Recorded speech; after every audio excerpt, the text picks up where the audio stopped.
जिंदगी की भागदौड़ के बीच कोई ऐसा होता है जो हमें एंटरटेन करने में जी जान लगा देता है। और कुछ पल के लिए ही सही, हम अपनी जिंदगी भूलकर एक नई दुनिया में चले जाते हैं। और वो है हमारे सिनेमा जगत के सितारे, जो फिल्मों के जरिए कभी हमें गुदगुदाते हैं तो कभी इमोशनल कर रुला देते हैं, कभी सीख दे जाते हैं तो कभी आत्मविश्वास से भर जाते हैं। तो चलिए आज हम आपके लिए चलते हैं माया नगरी के इस सफर पर। आपने कई बार ये देखा होगा और आप सोचते होंगे कि बॉलीवुड के फिल्म मेकर्स के पास कहानी आखिर कहां से आ जाती है जो आपको इतना पसंद आती है और इतना गुदगुदा जाती है। आपको बता दें कि कई बार ये कहानियां आम लोगों की जिंदगी से ही प्रेरित होती हैं। आम लोगों की जिंदगी के खास संघर्ष इसमें दर्शाए जाते हैं। पर बॉलीवुड की कई फिल्में साउथ फिल्मों की रीमेक भी होती हैं, जिसमें सिर्फ कलाकार बदलते हैं, कहानी वही रहती है। आज के दौर में भी ये एक बड़ा शिफ्ट देखा गया है, जहां पर एक वक्त में जो साउथ सिनेमा को लोग ट्रोल किया करते थे, आज उन्हीं के कॉन्सेप्ट और एक्शंस पर तालियां बजाते हैं। ऐसी कुछ फिल्मों पर नजर डालते हैं जिन्होंने खूब नाम कमाया और इन फिल्मों के रीमेक ने भी खूब माल बटोरा है।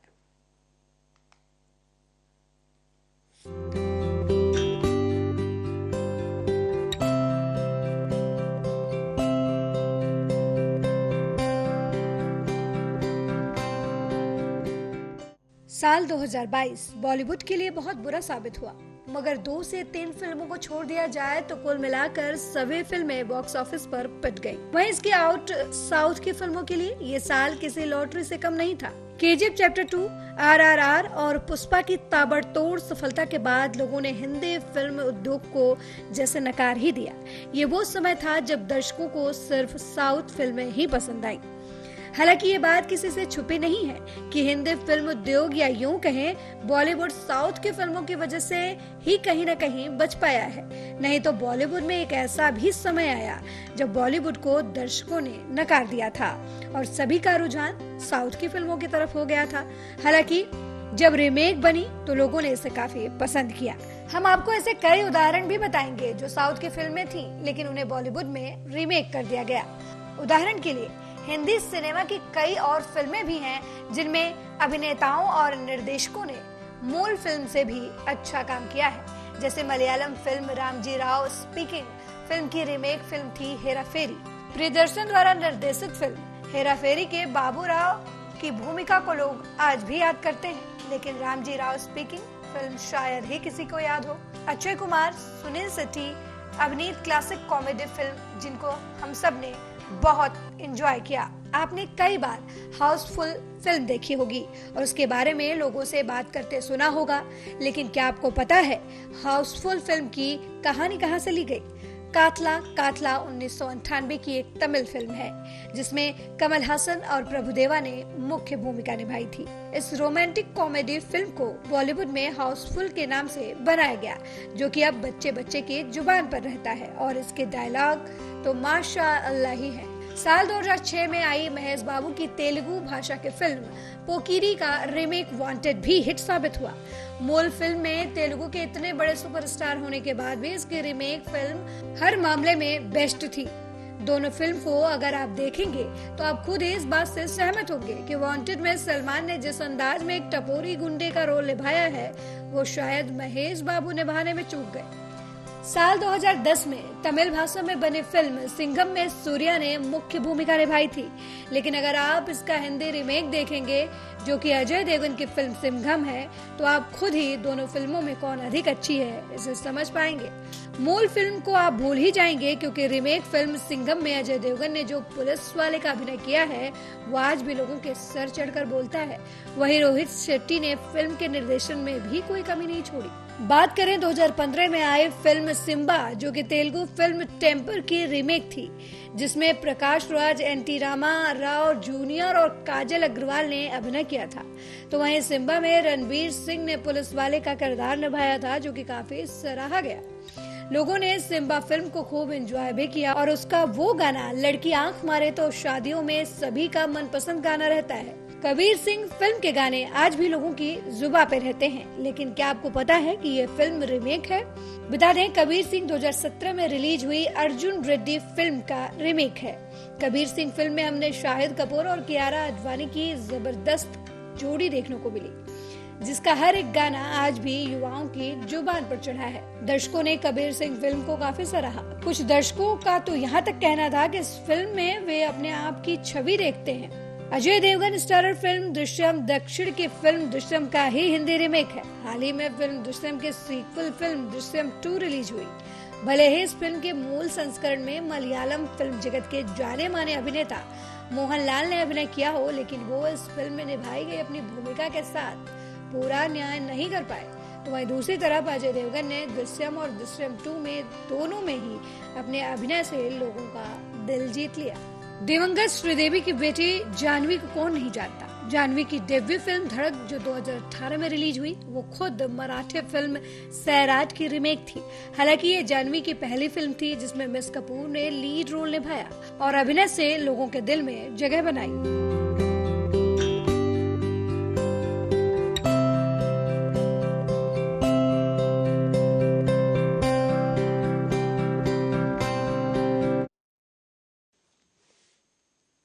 और अब ये तो बात हुई रीमेक फिल्मों की, पर अब कुछ फिल्में ऐसी भी हैं जिनके बारे में हम आपको बताएंगे जो बॉलीवुड की डूबती नैया को सहारा देने का काम कर रही हैं। और ये फिल्में सबूत हैं इस बात का भी कि अभी उम्मीद पूरी तरीके से खत्म नहीं हुई है।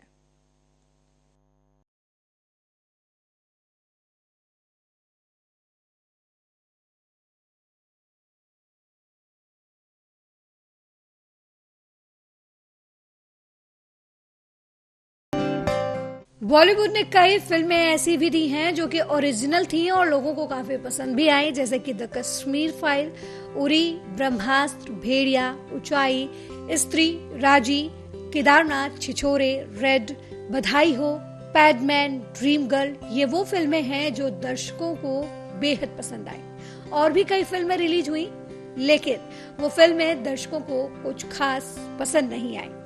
लेकिन बॉलीवुड ने पूरी कोशिश की कि कुछ नया परोसा जाए। बॉक्स ऑफिस पर बजट से ज्यादा कमाई करने वाले विवेक अग्निहोत्री की फिल्म द कश्मीर फाइल्स की ही अगर बात कर ली जाए, तो जब ये फिल्म रिलीज हुई दर्शकों को बेहद पसंद आई। वहीं कुछ ऐसे लोग भी थे जिन्हें ये फिल्म नागवार गुजरी। आंदोलन किए गए, विरोध जताया गया।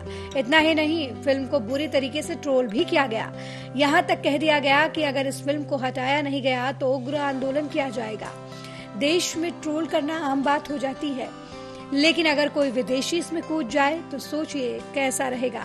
ऐसा उस वक्त हुआ जब इजराइल के फिल्मकार नादो लापिड द कश्मीर फाइल को वल्गर और प्रोपेगेंडा फिल्म बता दिया।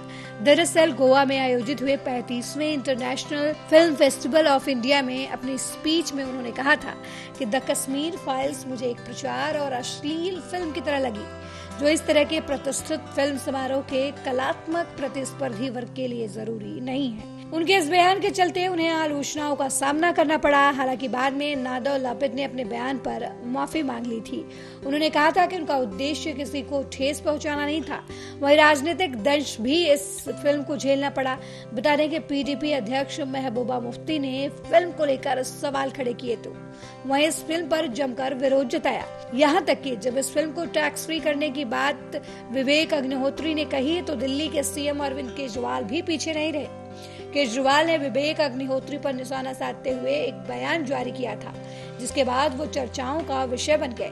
दरअसल केजरीवाल ने कहा था कि इस फिल्म के निर्देशक करोड़ों कमा रहे हैं और बीजेपी के नेता फिल्म का पोस्टर लगा रहे हैं। अगर सबको फिल्म दिखानी ही है तो इसे यूट्यूब पर डाल दें, सब मुफ्त में ही देख लेंगे। टैक्स फ्री करने की क्या जरूरत। हालांकि एक तरफ जहां फिल्म को ट्रोल किया गया तो वहीं फिल्म की सराहना भी खूब हुई।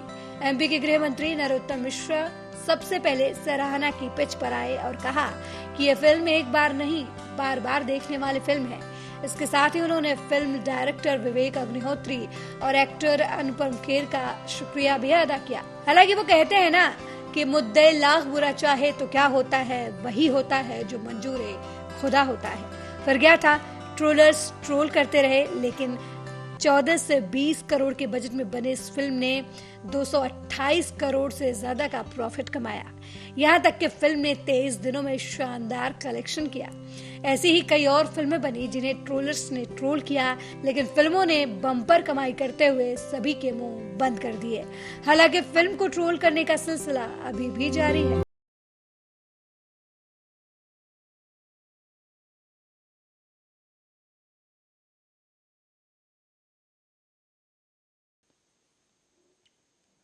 और बॉलीवुड भले ही दर्शकों को लुभाने में इतना कामयाब नहीं हो पाया हो, लेकिन ओटीटी प्लेटफॉर्म ने मेकर्स को नए सब्जेक्ट, नई क्रिएटिविटी और नए मुद्दे उठाने की आजादी दी है, जो लोगों को भी बेहद पसंद आ रही है। और यह भी एक बड़ा कारण है कि जिसकी वजह से दर्शक बड़े पर्दे पर एक बड़े बजट की फिल्म देखने की बजाय मोबाइल की छोटी स्क्रीन पर छोटे बजट की फिल्म या सीरीज देखना पसंद कर रहे हैं।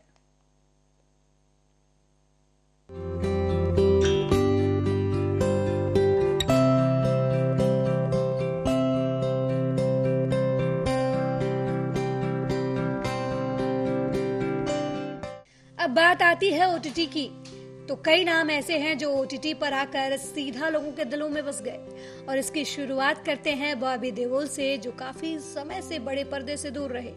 बॉबी के करियर में एक समय ऐसा भी आया जब उनकी फिल्में लगातार फ्लॉप हो रही थी, तो कभी सही स्टोरी ना मिलने की वजह से उन्होंने फिल्मों से किनारा करना ही मुनासिब समझा। पर वो कहते हैं ना कि स्टोरी फिल्म का असली हीरो होता है। कुछ यही दिखा आश्रम में, जहाँ स्टोरी भी थी, हीरो भी था, और बॉबी देओल ने अपने रोल को पूरी ईमानदारी से निभाया। आश्रम की लगातार एक के बाद एक कई सीरीज आई और बॉबी देओल के डूबते करियर को मानो सहारा मिल गया।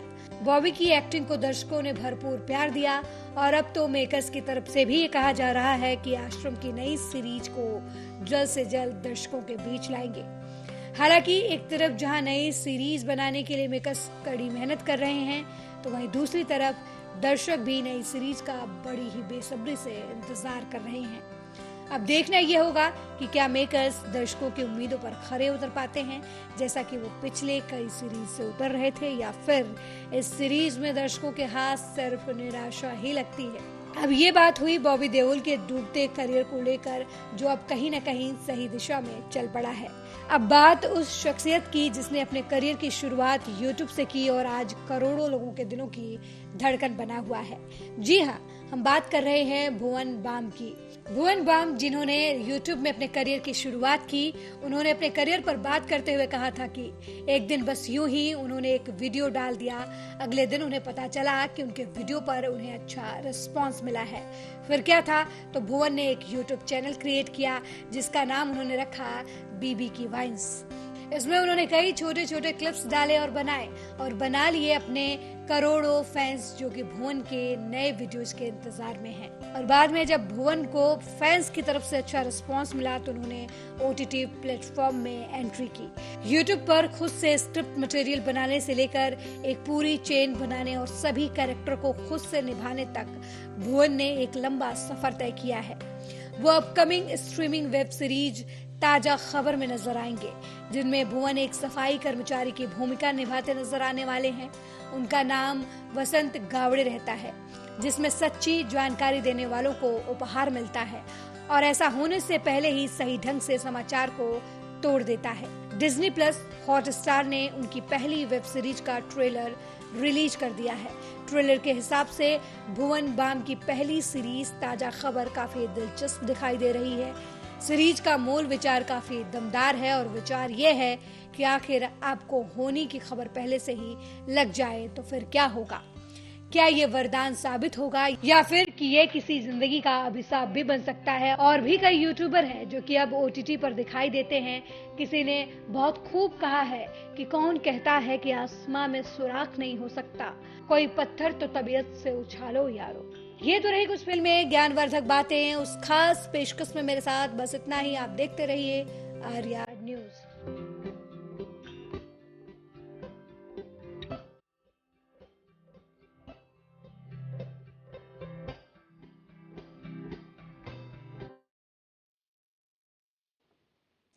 तो बॉलीवुड और साउथ दोनों की कई फिल्में आई हैं और कई फिल्में आएंगी भी, और दर्शकों का प्यार भी इन फिल्मों को मिलता रहेगा। और बॉलीवुड भी अपनी तरफ से पूरी जी जान लगा रहा है कि अपनी हर एक फिल्म को बेहतरीन फिल्म साबित करे। अब देखना ये होगा कि फैंस के लिए आखिर अभी सितारे और क्या कर गुजरेंगे और किस तरह के नए सब्जेक्ट फैंस को देखने को मिलेंगे।